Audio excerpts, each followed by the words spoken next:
Hi everyone, this is Kishpo Vlog. It's a Filipino actor based here in Saudi Arabia and welcome back to my channel. Agad-agad gawa natin reaction video. Ang Gilman compilation, ang tanong ng bayan, ang tanong ng buong bansa. Si Emma na ba ang bigay na pupunta sa concert ni Jillian? Pero diba pinakilala na din naman talaga nila na si Emma ang bigay. Tama ba ako? So, basically, siya talaga yun. Pero sino ba ang big guy talaga? Kasi ang dami naman nilang gustong ipakilalang big guy for today's video. Di ba? Pero alam ko may aaminin si Jillian sa concert nila eh. Ang alam ko talaga ha, yun ang chika, pati ang post ng GMA, ang sabi is may aaminin na si Jillian Ward sa concert niya for today's video. Aside sa kung sino si big guy, kung ano ba talaga ang real score nila and everything. Tsaka parang inamin nga din talaga ni Jillian din sa kay Tito Boy Abunda before. Naalala niyo yung interview niya, yung sabi niya na parang kung tutuusin, ang sabi niya, if ever man na mag-workout ang nanliligaw sa kanya na si Big Guy, parang ito yung first time niyang magka-boyfriend ng legal, sa legal age niya, yun yung chika niya. So, I won't take any longer, let's start this reaction video. Tingnan natin po. Oh, wait lang. Si Emma Pacquiao talaga ang anak ni Manny na malakas ang charisma. Huwag naman kayong ganun. Parang pinapaaway niyo naman yung mga anak. Mababait ang mga anak ni Pacquiao ha, at ni Mami Jinky. Very humble pa. Ay hello, ayan yung big guy. Ladies and gentlemen, siya talaga ang totoo ng big guy. Oh. Siya talaga. Give me a big boy daw, o loko, saan dalahin? Saan dalahin for this video? Ang big boy, oh. Siya talaga, ma'am. Wala na. Wala na.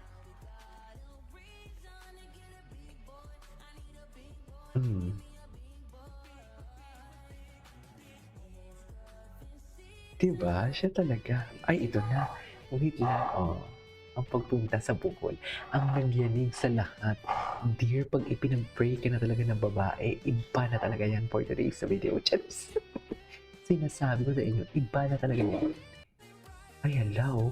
Stepping into his own spotlight, Eman Bacosa Pacquiao brings his own version to life. Simple, focus, and quietly making his own name. Actually, I couldn't agree more. Manny Pacquiao is very happy after Eman's victory. Bago ba to? Parang hindi naman pumunta si Pacquiao sa laban niya sa Bohol. Tsaka, if I'm not mistaken, this is not in Bohol. No?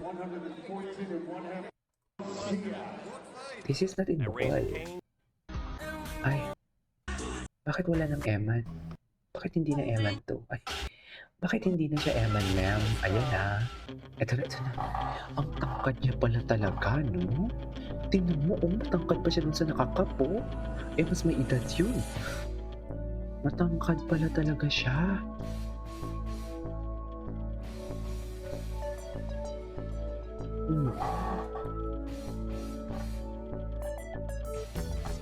Matangkad talaga siya, ma'am. Ganun ba talaga dapat?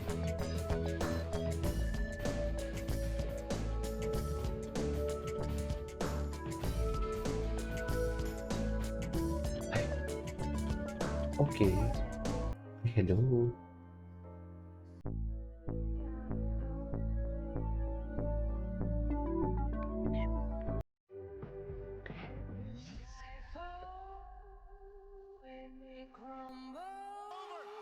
Ay.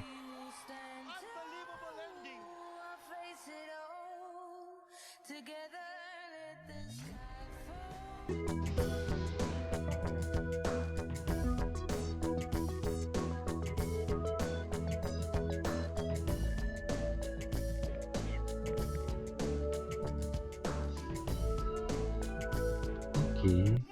Ay, Pacquiao's son is on fire. Grabe din yung footworks niya. In fairness sa kanya.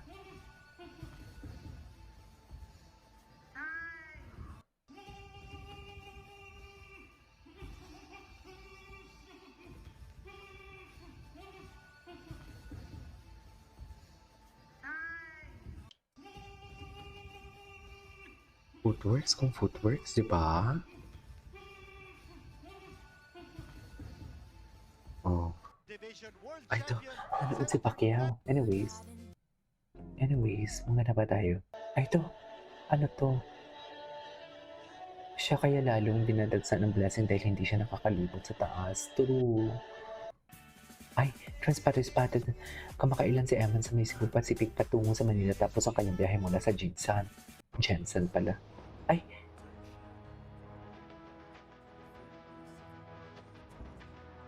okay. Ganda ng katawan ni Eman. No? Bongga talaga siya, ma'am. Hala, para kay Jillian lahat yan. Kay Jillian ang lahat yan, ma'am. Di ba?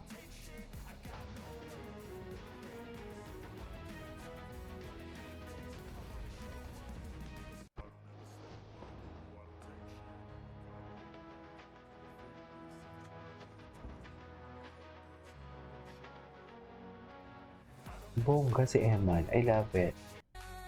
Ay, anyway. Ay, si Timothy Laude. Ano pa next? Ay, ito talaga yung kinikiligan talaga ng lahat to, ma'am. Kiniligan talaga to ng lahat. Saan lahat? Kinilig talaga ang lahat. Diba kasi talaga yung chemistry nila eh. Ano na kaya sponsor? Ano pa na ngayon? Feeling ko aamin na to eh. Feeling ko lang.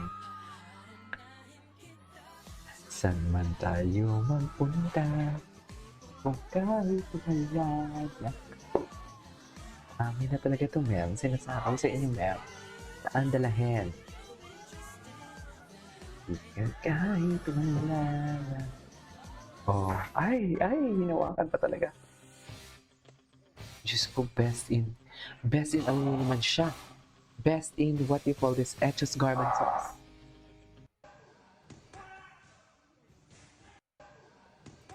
Lakas ah. Ay, pinakapoging anak ni Manny Pacquiao. Grabe yung mga training niya. Para sa'yo. Choice, para sa'yo. Ang laban na to,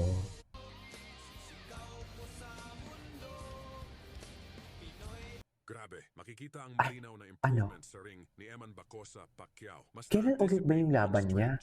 Siguro feeling ko showbiz na naman siya ngayon, no? Na natili sa tamang distansya at agad sinamantala ang opening gamit ang well-timed. Sa showbiz na naman ito magpo-focus, feeling ko lang. Mas matured na fighting style, kontrolado, disiplinado at may mataas na kumpiyansa sa loob ng ring. Grabe, makikita ang malinaw na improvement sa ring ni Eman Bacosa Pacquiao. Mas na-anticipate niya ang straight jab ng kalaban at calculated lang pag-iwas nito na Okay. Ay! Siya pala ang makakalaban ni Eman Bacosa sa boxing. Ay, hello! Eman Bacosa may sariling bahay at sasakyan na marami nang properties. Kasi nga pinaghahandaan na nga yung pinaghahandaan na talaga yung sa kanila ni Jillian. Diba? Yan ang sinasabi ko. Just pinaghahandaan na nga talaga ang kay Jillian nila for today's video na atake for today's video. Wala na. Saan dalahin? Di ba, ma'am? Love silent. Ang grabe yung tindig niya. Anyway, that's all for today's video. This is Kimo Vlogs. See you in my next vlog. Bye!